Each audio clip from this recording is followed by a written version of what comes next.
To talk about Prime Minister Narendra Modi's big state visit to the United States, we're joined in New Delhi by the US Ambassador to India, Garcetti. Mr. Garcetti, welcome. Thank you. It's fantastic to see you in person. All of us in India have been waiting for you for so long, so it's really great to have you here. Well, it feels like home. Thank you. Thank you. So much has changed, but the warmth of India has not. Oh, fantastic.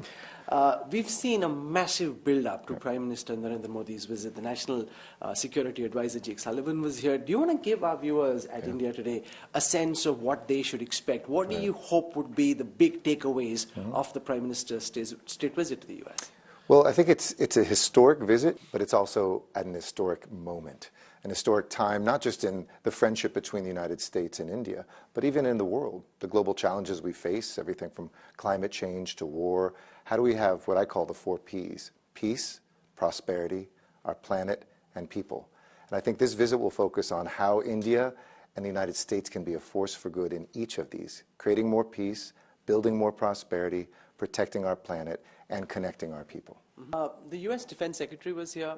The National Security Advisor has been here. Yes. Some of the key outcomes are being kept guarded, but can you give us a sense of what people should expect in terms of the key announcements that are likely to be made during the Prime Minister's visit? No surprises to all of your viewers and to folks who have been watching this relationship.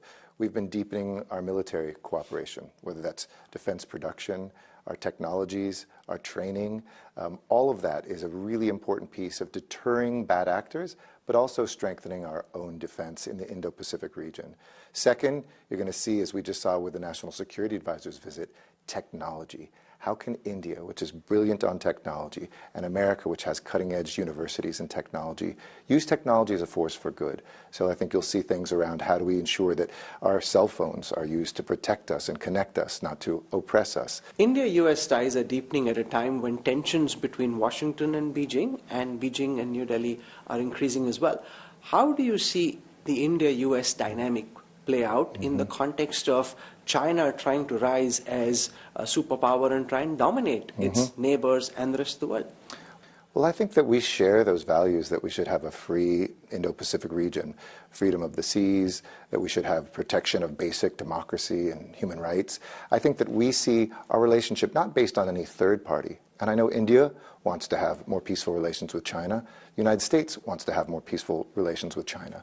But in the meantime, if we see any country out there acting against rule of law, acting against our interests, I think we have a deep friendship and, in many ways, a strategic partnership that says we will be there for each other in times of need. You know, you've come to India at a time when this massive visit's happening, and everybody's been waiting for your confirmation to happen for you to come here.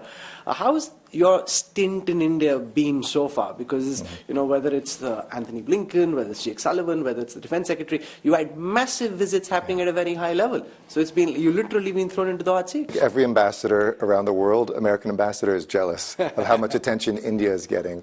I mean, to have a visit of the Prime Minister at a state visit, to have our president come for the G20 2 months later. They just saw each other in Japan. Hopefully they'll see each other even later in the year. This is, I think, indicative that India is hot, America is hot, and that Indians love Americans and Americans love Indians.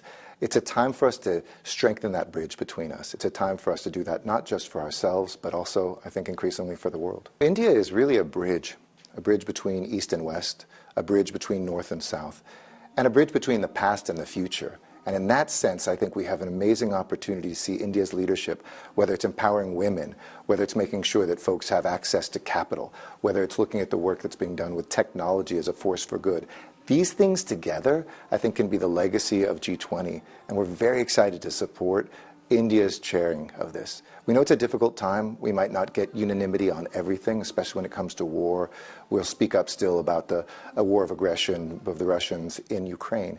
But that doesn't mean the other work has to stop. We will see, I think, some very productive, very important work, and we invite every country to join us in that here in India. Well, thank you very much. I hear that there's a huge demand for people to be in D.C. at that big dinner that President Biden... Hottest ticket in town. It is absolutely the hottest ticket in town. We look forward to seeing you there.